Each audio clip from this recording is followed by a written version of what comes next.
Hi guys, and welcome to a little side episode series thing we're going to be doing alongside the School of Hard Knocks, which is going to be looking at the teams we're currently using and having a look at kind of giving them a bit of a revamp to see if we can improve the records and how they're performing on the Battle Spot ladder. So we're going to start off by looking at the current team we're using. So we're using at the minute, we're using Talonflame, we're using Melodic, Cortana, a lot in Marowak, a lot in Ninetales, and Garchomp.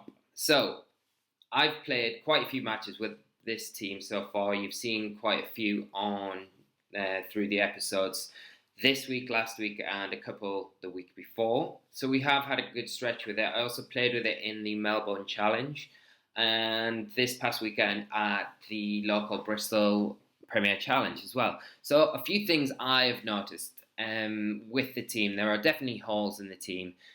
If my opponent is able to get the Trick Room off, then the team just falls apart. We've got nothing to kind of deal with it that way, and that is one major issue. Obviously, my ways of trying to get around Trick Room with this team currently are Taunt on the Talonflame, which you've got here, and also Roar on Ninetales, which I've teched on. But to be honest, the taunt on Talonflame is great. I think it's a really good tech to have on Talonflame. The issue with Talonflame, though, that we've seen in a few episodes and matches I've played, is if the Trick Room setter is partnered with a fake out user. Now, it's not only stopping Talonflame from getting the taunt off onto the potential Trick Room coming out, but it's also breaking the Gale Wings ability on Talonflame, kind of really just making having Gale Wings as the ability kind of useless. So it's really counterintuitive that way. And also with having Ninetales out, a lot of the time where if they have got a fake out user next to a Trick Room user, I kind of feel like I'm forced to lead Talonflame Ninetales. So I've got at least two options where I can double into the Trick Room user, and I'm going to either get the Taunt off or I'm going to get the Roar off. The thing is with that as well, I'm bringing the Hail to the field, and again I'm breaking Talonflame's Gale Wings ability. So it's not really flowing very well at the minute. Things I do like about the team, I really am enjoying using Melodic at the minute. Choice Scarfed. It's when it's performing well, it's performing really well. So I'd like to kind of continue running this at the moment. We've also had Cortana, but I think one thing I would like to do, I've got a list of things that I'd like to change to see if we can kind of see a few things change results-wise. So one of them was actually bringing a terrain onto the team. That's another thing I feel that the team's really weak to. Against opposing teams with terrains, they're free to just set it up and it'll stay there the entirety of the game. So it automatically puts me in a backseat position, and if we had our own terrain, at least we'd be able to kind of counteract their terrain to a certain extent. So Cortana is definitely something that I'm looking at changing up. I do want to keep Marowak because I think Marowak is, I know not many people are using it at the minute, and its usage stats have plummeted, but I do think it does have a place in this metagame, and I'm going to continue to use it. So, and I think under Tailwind, I think Marowak's extremely powerful. It's a real threat, and it's just obviously with the Lightning Rod as well. It supports a lot of the team, and it gives Tapu Koko a lot of trouble as well. The other thing I'd like to look at is obviously Ninetales. I've really enjoyed using Ninetales, and I think it's a brilliant Pokemon, but I think I would like to possibly change Ninetales up. It's not really built to be an anti-Trick Room preventer stop Pokemon. It obviously has its uses in the metagame, and with the Sash, it's extremely powerful, extremely difficult to take down, just with its speed here that it sits in that base 109.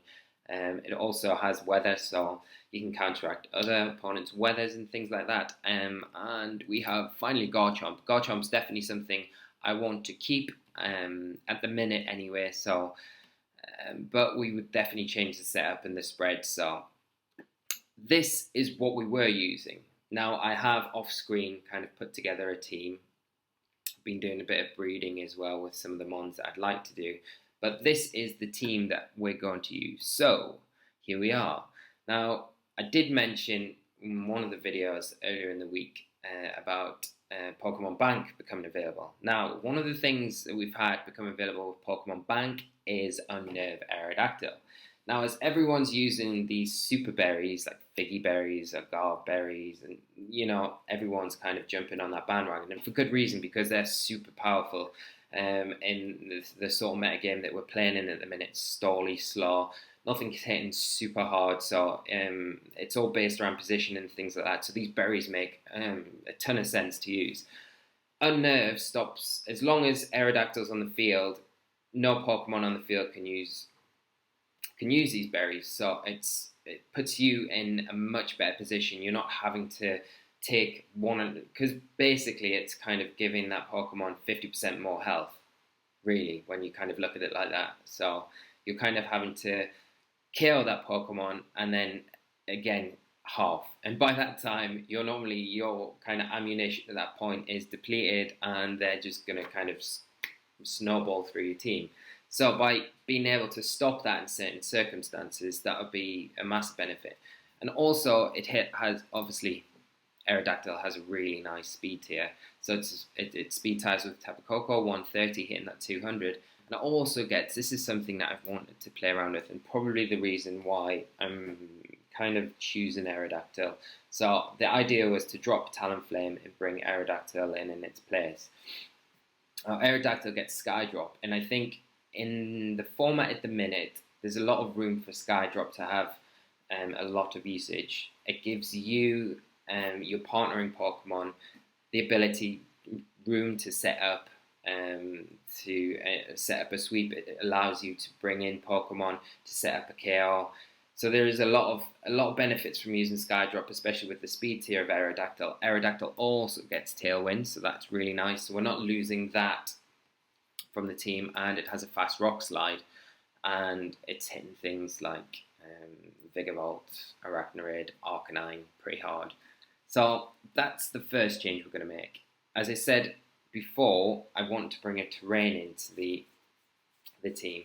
And another Pokemon I've never used all season, but I do really like, is Tapu Bulu. So we've got Tapu Bulu, and the idea, kind of the concept started with these two really. So I had the idea of, it'd be great to be able to Skydrop a threat of Tapu Bulus and be able to set up a substitute with Tapu Bulu. Because the grassy terrain is restoring your health each turn, you kind of don't really need to rely too heavily on leftovers or Leech Seed or something like that, because you can sit behind the sub and still get your health back.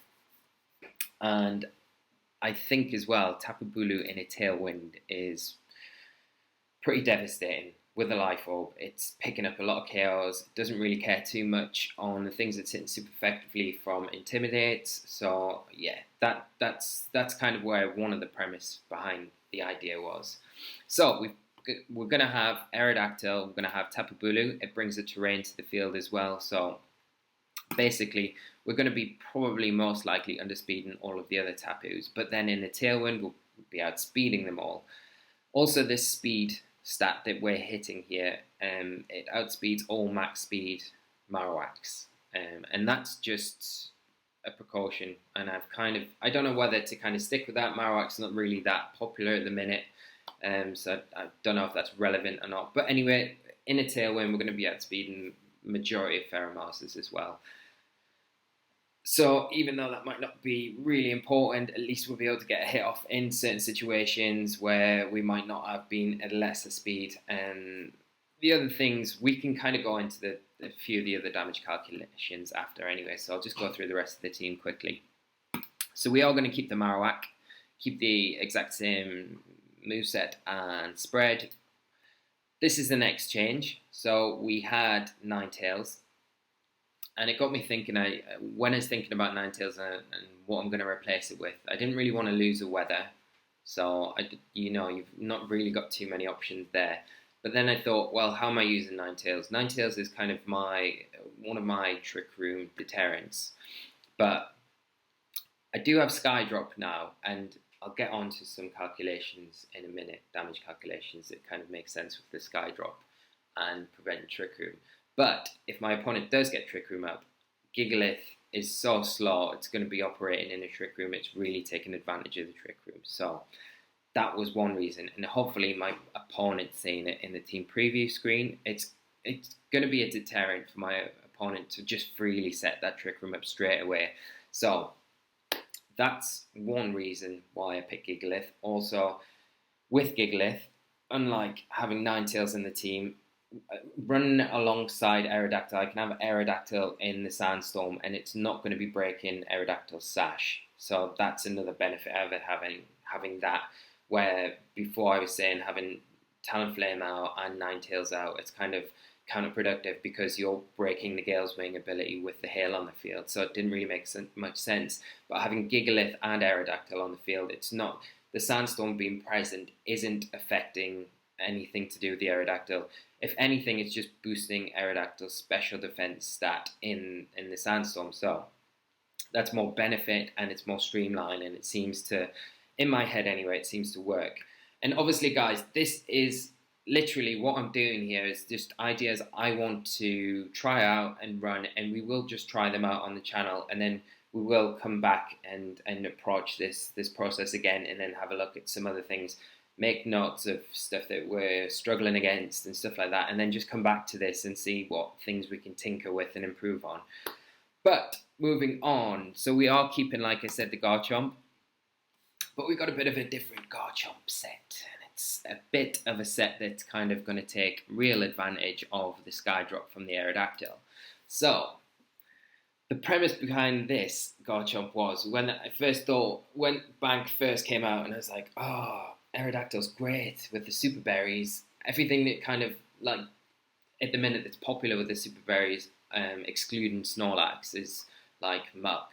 And Gigalith, you often get it, Arcanine gets it, and Garchomp hits those all super hard, so it makes sense. And having Aerodactyl next to Garchomp, you can freely Earthquake, which, you know, it's quite a big thing in this metagame, having enough utilities in your team, flying types, levitators. There isn't that many to pick one from for you to have Garchomp just to freely keep Earthquaking.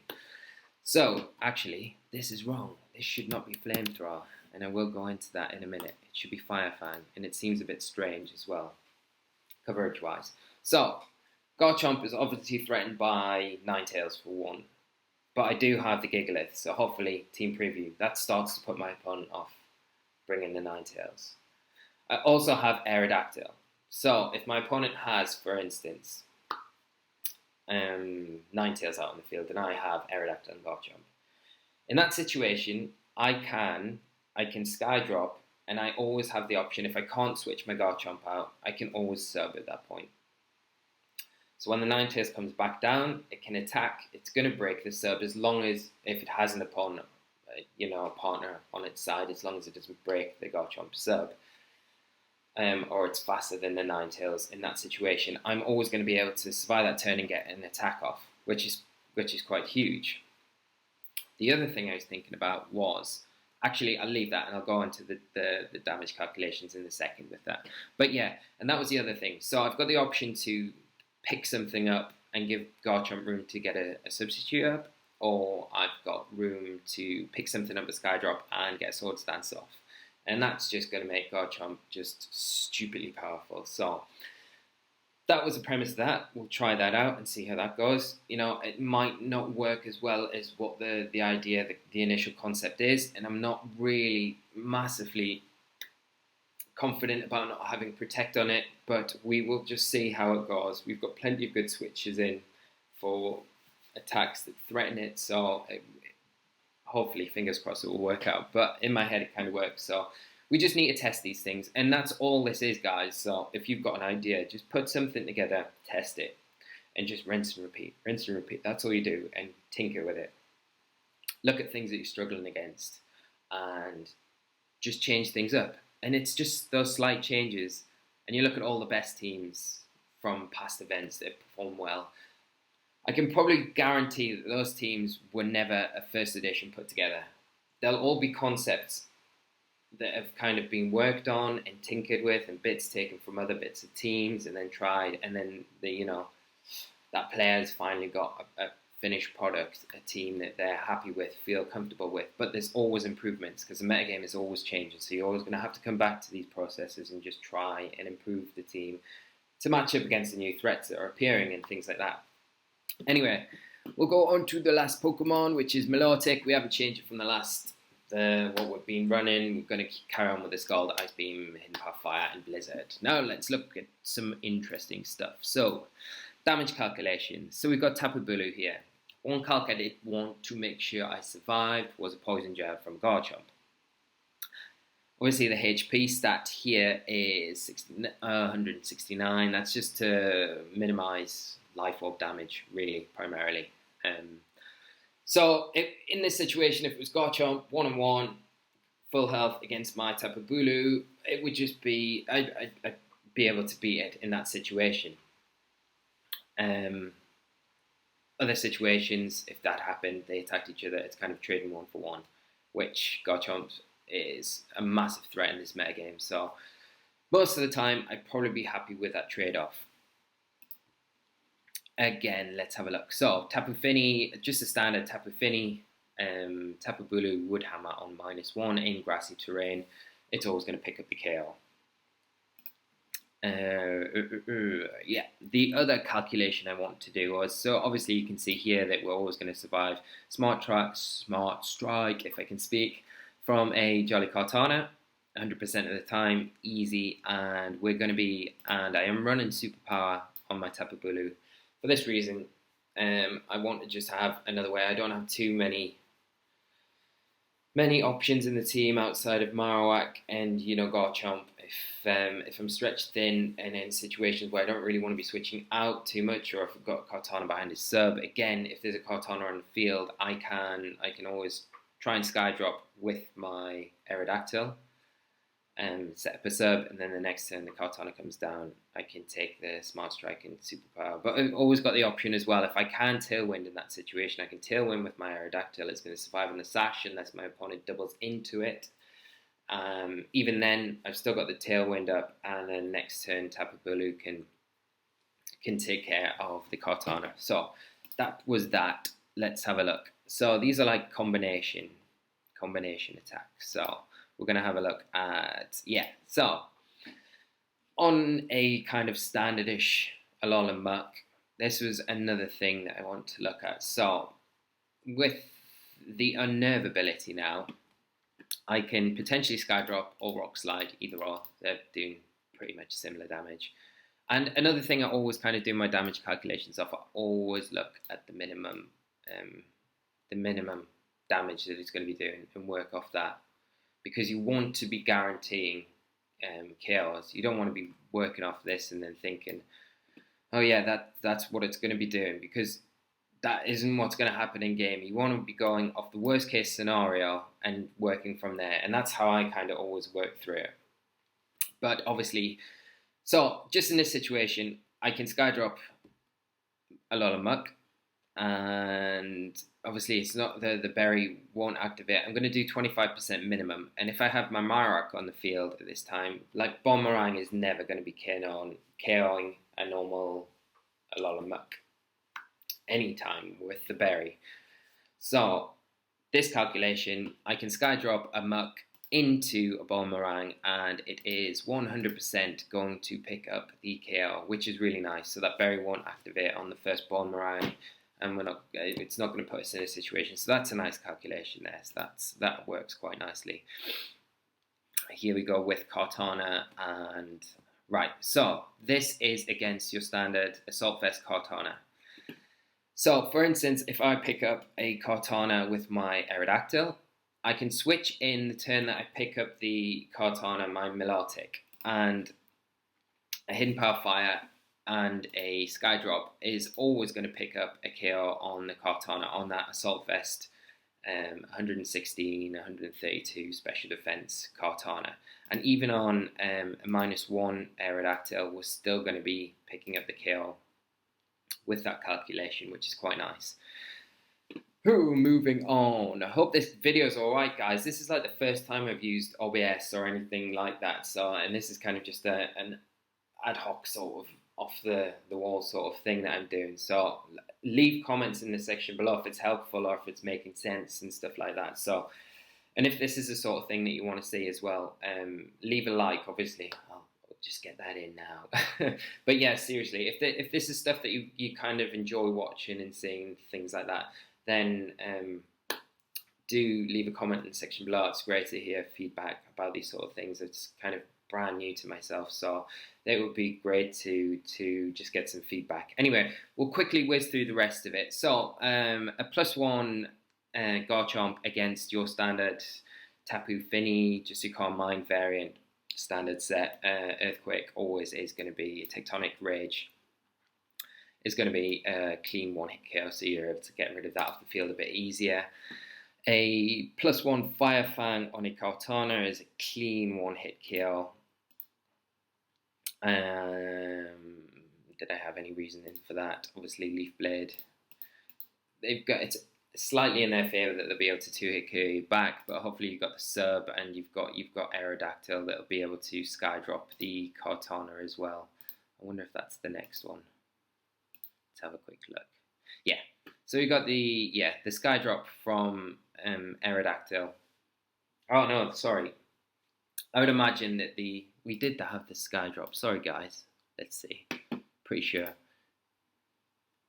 Yeah, so we can see the Skydrop even on -1 is doing like 16% damage to the Kartana, and then where are we going? I think it's the next one. Is it Fire Fang? Yeah. So just a standard Fire Fang from the Garchomp. I don't know why it's Choice Scarfed. This is a Z move. But yeah, we're going to be picking up the clean KO, so we can always guarantee that with that combination as well, although it's not the most conventional combination. Now this is really something that I'm kind of really looking forward to trying out in the battle. So if I am up against a Porygon 2 and it is about to Trick Room, I don't have Taunt, I do have Gigalith, so I do have that to kind of fall back on if this doesn't work. But this is a nice combination to get rid of that Porygon 2. I Skydrop with Aerodactyl, Swords Dance with my Garchomp, and the turn that I bring down the Porygon 2, they can switch in an Intimidator if they want, because even a +1 Garchomp Tectonic Rage on a standard Porygon 2, that combination is a clean one-hit KO. So you get 15% minimum, and you've got 85% minimum on the Tectonic Rage. So you're really stopping the Porygon from being able to do anything, disrupt, set up, just stall out, cause damage, and just chip away at your team, which is pretty huge. So that was the last kind of example I had for that. So I'm a bit excited. I'm really excited to actually try this out. Hopefully it works. But what we'll do, we'll finish the rest of the week doing so. We'll get like 2 or 3 games in every day on the School of Hard Knocks with this kind of new revamped team.